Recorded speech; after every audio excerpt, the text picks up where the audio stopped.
Bismillahirrahmanirrahim. Assalamualaikum warahmatullahi wabarakatuh. Alhamdulillah, wassalatu wassalamu ala rasulillah wa ala alihi wa sahbihi wa man walah wa ba'd. Saudara-saudariku dimanapun Anda berada, dulu sejak zaman jahiliyah, masyarakat Arab tempo dulu berusaha untuk membentuk kelompok-kelompok kecil yang menyebar ke seantero tempat di wilayah padang pasir untuk mencari sumber air dan menyiapkan tempat-tempat tertentu, penampungan-penampungan air sebagai persiapan menuju bulan ke-9 yang begitu terik, begitu panas membakar sehingga berpotensi menjadikan sumur-sumur air menjadi kering dan aktivitas juga menjadi terbatas. Bulan ke-9 itulah saat panas, terik, memancar disebut dengan Ramadan. Masyarakat menyebut dengan Ramadan dari kata Ramadha yang berarti terik, panas, membakar. Jika kita ingin jadikan bentuknya superlatif, lebih meningkat lagi, lebih membakar lagi, maka tambahkan alif dan nun di ujungnya. Maka masyarakat menyebutnya dengan Ramadan, bulan masa waktu yang sangat terik, membakar, yang sangat panas, membakar. Karena itulah kemudian sebulan sebelumnya mereka kemudian membagi tugas berkelompok-kelompok. Pengelompokan untuk menyebar disebut dengan tasya'ub namanya. Keadaannya disebut dengan Sya'ban. Maka di bulan Sya'ban, bulan yang ke-8, masyarakat seperti yang tadi diuraikan, mereka bertugas menyebar, mencari sumber-sumber air untuk ditampung, dikumpulkan sebagai persiapan di bulan yang ke-9 yaitu bulan Ramadan. Di masa Islam, nama-nama bulan ini dipertahankan dalam perjalanan di tahun Hijriah. Dari mulai Al-Muharram sampai dengan bulan Dzulhijjah, bulan pertama sampai dengan bulan yang ke-12.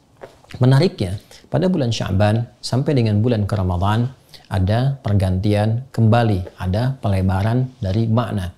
Yang dulu maknanya lebih kepada menunjukkan suasana, iklim, cuaca yang panas membakar, yang terik luar biasa.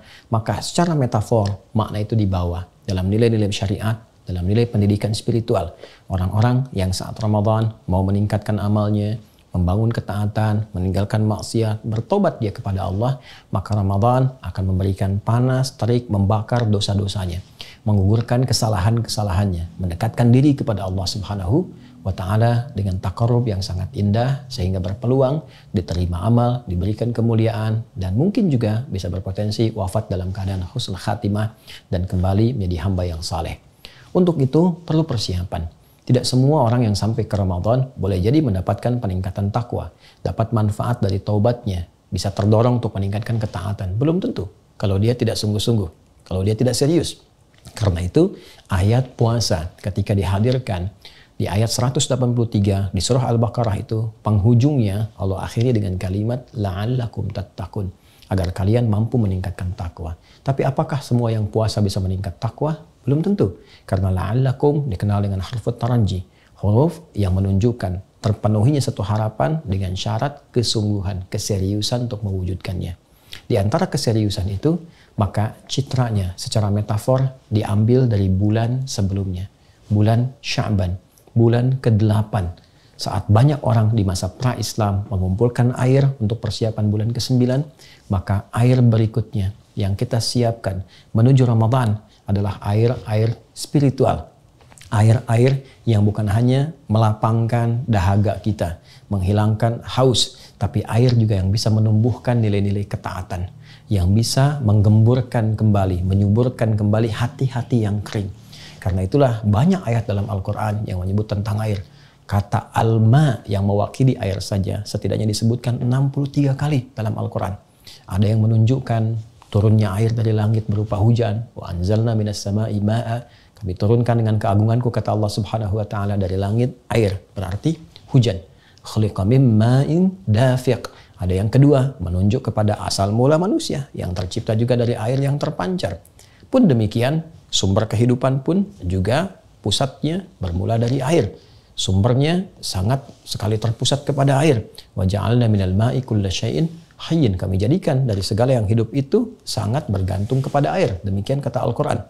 Karena itulah kemudian ada juga metafor-metafor yang mengkiaskan, menganalogikan turunnya air dari langit yang bermanfaat, menggemburkan, menyemburkan tanah-tanah yang kering, hadir tanaman, hadir bebuahan, bisa dikonsumsi. Pun demikian, wahyu seperti air yang turun dari langit.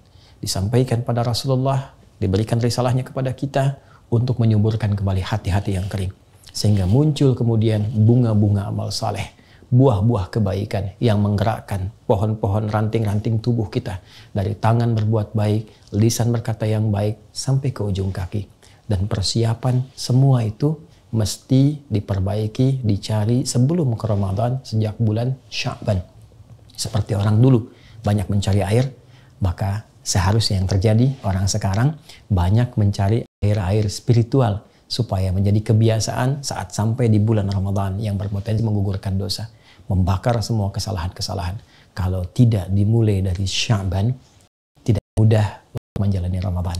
Karena itu, mari manfaatkan bulan Sya'ban ini, dan telah masuk kita di awalnya, untuk mengumpulkan banyak air spiritual, berlatih ibadah, meningkatkan ketaatan, sehingga nanti mampu terbiasa saat masuk bulan Ramadan.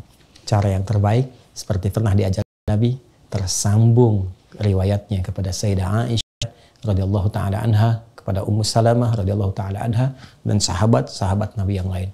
Mereka mengatakan seperti dikutip oleh Imam Ahmad, Imam Abu Daud, Imam An-Nasai dalam kitab-kitab mereka, bahwa sejak Sya'ban Nabi sekali melihat, disaksikan banyak menunaikan ibadah siam. Jadi Rasulullah pun mengajarkan kepada kita untuk beradaptasi puasa lebih dulu. Tingkatkan amal soleh, cari air spiritual sejak bulan Sya'ban. Sehingga ketika terkumpul semua bekal-bekal spiritual itu, siap kita manfaatkan di bulan Ramadan. Siap digunakan untuk bulan Ramadan. Nabi SAW bahkan pernah disebutkan menunaikan puasa di Sya'ban seutuhnya, sepenuhnya, full. Ada juga yang menafsirkan, kadang Nabi buka, kadang puasa. Ini menunjukkan kesan memperbanyak latihan, memperbanyak mendekat, dan semoga dengan itu mengantarkan kesiapan pada bulan Ramadan untuk membangun kenaatan, mendekat kepada Allah, dan membakar semua dosa-dosa dan kesalahan yang pernah diperbuat. Alhamdulillah, kita telah sampai di bulan Sya'ban. Semoga Allah berkahi, semoga Allah bimbing untuk meningkatkan ketaatan, dan semoga siap menghadapi Ramadan. Adi Hidayat, Assalamualaikum warahmatullahi wabarakatuh.